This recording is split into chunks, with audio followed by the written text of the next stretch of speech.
सुप्रभातम। प्रकरण है अपठितावबोधनम। अपठित गद्यांश। अपठित गद्यांश का मतलब होता है जो पढ़ा हुआ नहीं है। ये आपकी परीक्षा में 10 नंबर का अपठित गद्यांश पूछेंगे, जो 80 से 100 शब्द परिमिति सरल गद्यांश के रूप में आएगा। 80 से 100 शब्दों में। इसमें कुछ ध्यान रखने योग्य बातें हैं, वे हमें ध्यान पता रहना चाहिए। किसी कथा, घटना, निबंध या महान व्यक्ति पर आधारित 80 से 100 शब्दों के अनुच्छेदों के लिए 10 अंक निर्धारित हैं। अनुच्छेद पर आधारित प्रश्न 3 प्रकार से पूछे जाते हैं। नंबर एक यानी कि क, अनुच्छेद का शीर्षक। मुख्य रूप से अनुच्छेद का शीर्षक पहले पूछेंगे कि भाई ये जो अनुच्छेद दिया हुआ है इसका शीर्षक क्या है, किस आधार पर यह गद्यांश दिया हुआ है। अगर विद्यालय पर गद्यांश है तो शीर्षक बन जाएगा विद्यालय। अगर पर्यावरण पर गद्यांश दिया हुआ है तो शीर्षक पर्यावरण बन जाएगा। किसी प्रभावित वातावरण पर गद्यांश है तो प्रभावित वातावरण पर हो जाएगा।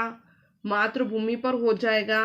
महात्मा गांधी स्मरण पर अनुच्छेद है तो वो उसका शीर्षक बन जाएगा। इस प्रकार से सबसे पहले शीर्षक पूछेंगे। फिर नंबर 2 पे आएगा संस्कृत भाषा में प्रश्न उत्तर। ये भी दो प्रकार से पूछेंगे। पहले एक पद में उत्तर, यानी कि एक पद में उत्तर। मान लीजिए जैसे कि एक प्रश्न कुछ पूछ लिया कि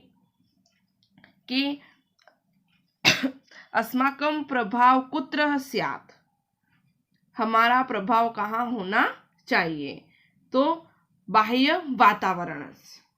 उत्तर सिर्फ यही आएगा, बाह्य वातावरण यानी बाहरी वातावरण पर। फिर दूसरा प्रश्न आएगा पूर्ण वाक्यन प्रश्न। पूर्ण वाक्य यानी प्रश्न सहित उत्तर लिखना है। जैसे अभी प्रश्न बताया कि अस्माकं प्रभाव कुत्र स्यात्, तो उत्तर लिखने पर हमें पूर्ण वाक्य में लिखना है बाह्य वातावरणस्य उपरि अस्माकं प्रभाव स्यात्, यानी बाहरी वातावरण के ऊपर हमारा प्रभाव होना चाहिए। तो एक पदेन उत्तर और पूर्ण वाक्य उत्तर, इस प्रकार से प्रश्न पूछेंगे। फिर भाषिक कार्य के प्रश्न आएंगे जो व्याकरणित संबंधित होंगे। व्याकरणित संबंधित प्रश्न के अंदर जैसे कर्ता क्रिया पद का चयन, कर्ता क्रिया की अन्विति, विशेष विशेषण की अन्विति, सर्वनाम के स्थान पर संज्ञा तथा संज्ञा के स्थान पर सर्वनाम का प्रयोग, पर्यायवाची, विलोम शब्द आदि व्याकरण संबंधी इस प्रकार के प्रश्न पूछे जाएंगे। तो ये आपके आएगा टोटल 10 नंबर का। शुरू करते हैं।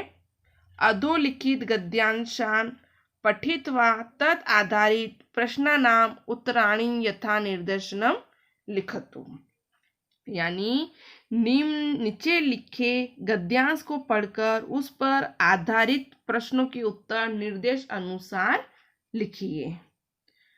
गद्यांश देखिए। यदि वयं समाजे राष्ट्रे वा परिवर्तनम आनेतुम इच्छाम तर्हि अस्माकं प्रभावः अन्येषाम् उपरि भवेत्।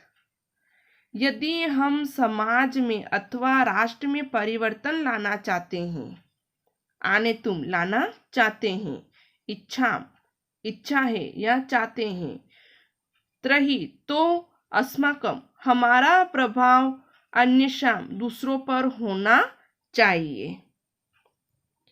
वयं बाह्य वातावरणे कुप्रभाविता न स्याम, हम बाहरी वातावरण से प्रभावित न हो, अपितु वातावरणस्य उपरि अस्माकं प्रभाव स्यात्, अपितु वातावरण के ऊपर हमारा प्रभाव होना चाहिए। अत्र कश्चित एक कथा एवं अस्ति, यहाँ कोई एक कथा इस प्रकार है।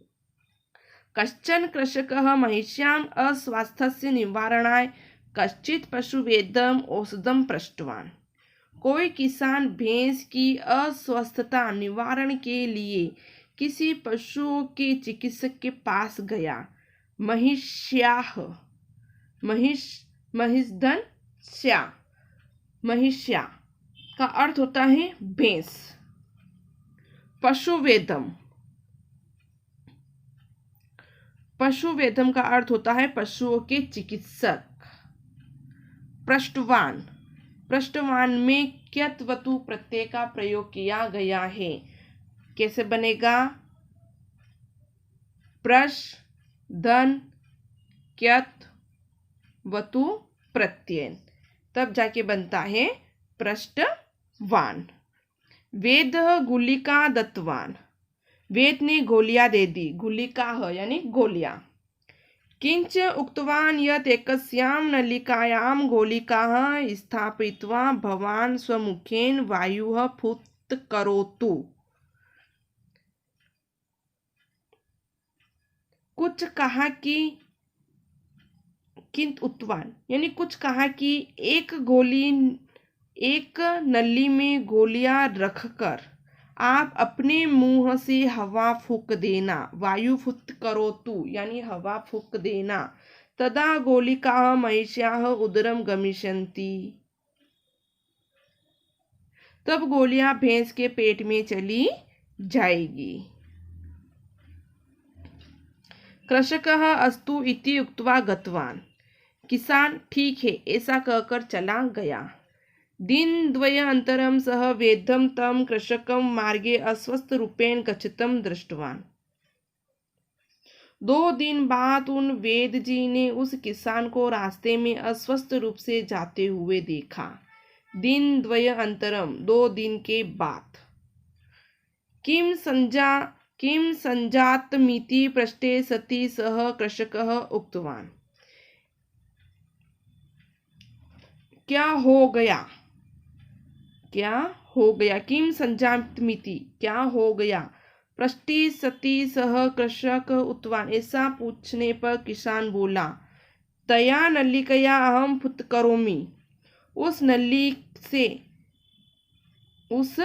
नली से जैसे ही मैं फूंक देता हूँ, ततः पूर्व महिष्या एक फुत्कृतम, उससे पहले ही भैंस ने फूंक मार दी। परिणामतः गुलिका मम उदरम गतवान, परिणाम स्वरूप गोलियां मेरे पेट में चली गई। अनया कथया बोध्यते यत् बाह्य वातावरण से कुप्रभाव येषाम् उपरि न भवति। इस कथा से बोध होता है कि बाहरी वातावरण का बुरा प्रभाव जिनके ऊपर नहीं होता है, ते एव सफला भवन्ति, वे सफल होते हैं। नेतारः मार्गदर्शकाः समाज शोधकाः च बाह्य दूषित वातावरण परिवर्तयन्ति। नेता, मार्गदर्शक और समाज सुधारक बाहरी दूषित वातावरण को बदलते हैं। न तो स्वयं तेन दूषितेन वातावरणेन प्रभावं भवन्ति, न कि स्वयं इस दूषित वातावरण से प्रभावित होते हैं। अब ये तो था अपठित गद्यांश, जो हमने इसे नहीं पढ़ा था, यानी हमारी किताब का नहीं है, ये मात्र एक कहानी है। अब इस कहानी के माध्यम से कुछ प्रश्न दिए हुए हैं, उन्हीं प्रश्नों के उत्तर इस गद्यांश में से ढूंढ के हमें लिखने हैं। जैसे पहला प्रश्न आया है, अस्य गद्य अवतरण से समुचित शीर्षकम लिखतु, यानी इस गद्यांश का उचित शीर्षक लिखिए। तो इस गद्यांश का उचित शीर्षक क्या था? प्रभाव वातावरणस्य। क्या है उचित शीर्षक इस गद्यांश का? प्रभाव वातावरणस्य, यानी हमारा प्रभाव वातावरण पर, हमारा प्रभाव वातावरण पर, ये लिख रखा है यहाँ पे।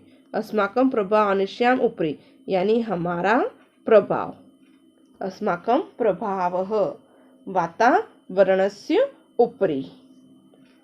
फिर अगला प्रश्न आता है, अस्माकं प्रभाव कुत्र स्यात्, हमारा प्रभाव कहाँ होना चाहिए? तो हमारा प्रभाव कहाँ होना चाहिए? बाह्य वातावरणस्य, हमारा प्रभाव बाह्य वातावरण के ऊपर होना चाहिए। फिर अगला प्रश्न आता है, उपर्युक्त कथा किम बोधयति, ऊपर की कथा क्या बोध कराती है? तो ऊपर की कथा क्या बोध कराती है? एषां कथा अस्मान् बोधयति यत् बाह्य वातावरणस्य कुप्रभाव येषाम् उपरि न भवति ते ये सफला भवन्ति। यह कथा हमें बोध कराती है कि यह बाह्य वातावरण का प्रभाव जिनके ऊपर नहीं होता वे ये सफल होते हैं। फिर अगला प्रश्न है, चौथा प्रश्न है, गुलिका कस्य उदरे गता, तो गोली किसके पेट में, गोलियां किसके पेट में गई? गोलियां किसके पेट में गई थी? कृषकः, यानी गोलियां किसान के पेट में चली गई। पांचवा प्रश्न आता है, कम पृष्ठवान औषधम, किसने किससे औषध पूछी? किसने किससे पूछी? कृषक यानी किसान ने पशु वेद से औषधि पूछी। छठा, कृषकः अस्तु इति उक्त्वा गतवान्, अस्मिन् वाक्ये कर्तृपदं किम् अस्ति? यानी कृषकः अस्तु इस इति उक्त्वा गतवान्, इस वाक्य में कर्ता पद कौन है? तो कर्ता पद कौन होगा? कृषकः होगा। कर्ता कौन हो गया यहाँ पे? कृषकः। अगला प्रश्न है 7वें नंबर का,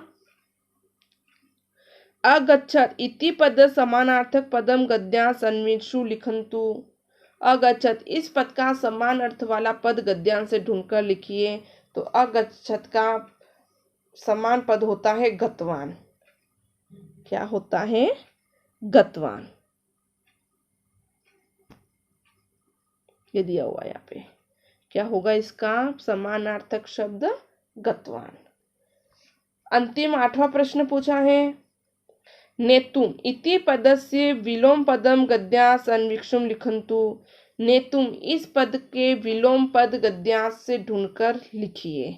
तो नेतुम पद का विलोम होता है आनेतुम। क्या होता है? आनेतुम। तो इस प्रकार से आपको जो प्रश्न पूछे हैं उनके उत्तर गद्यांश में से ढूंढ के लिखने हैं, जो आपके नंबर कुल अंक का है 10 अंक का, कुल 10 अंक का ये अपठित गद्यांश अवतरण आपके आएगा। आगे चलते हैं, अगला गद्यांश देख लेते हैं।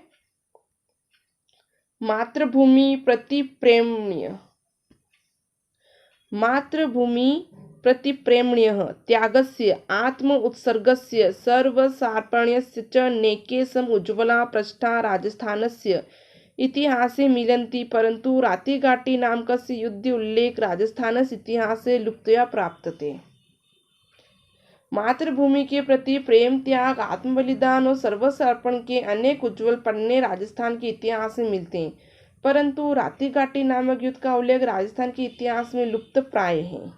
बादशाह बाबर इत्यस्य पुत्र कामरान बीकानेरस्य राजा राव जैतसिंह च इत्ययोः मध्ये बीकानेरे घटित मत युद्धम भारतीय शौर्यस्य गौरवशालिनी कथा अस्ति।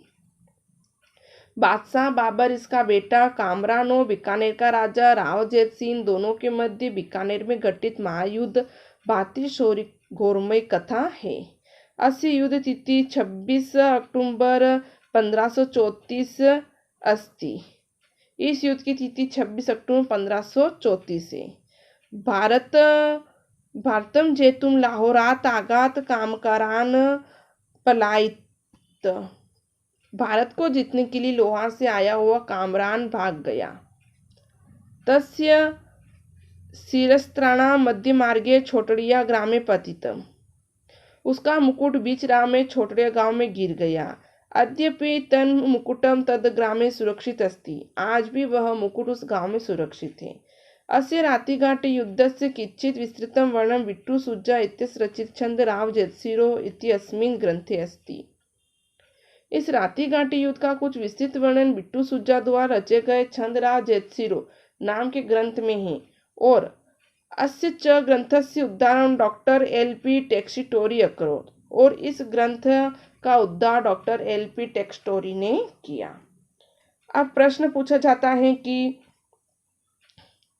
अस्य अनुच्छेद समीचीन शीर्षक लिखन्तु, यानी इस अनुच्छेद का समीचीन शीर्षक लिखिए। तो क्या होगा? ऐतिहासिक रातिघाटी युद्धम। दूसरा प्रश्न है रातिघाटी युद्ध कयो द्वो मध्यो अभवत्, रातिघाटी युद्ध किन दो मध्य के बीच हुआ? तो युद्ध हुमायूं के अनुज कामरान और बीकानेर के राजा जेतसिंह महोदय के बीच हुआ।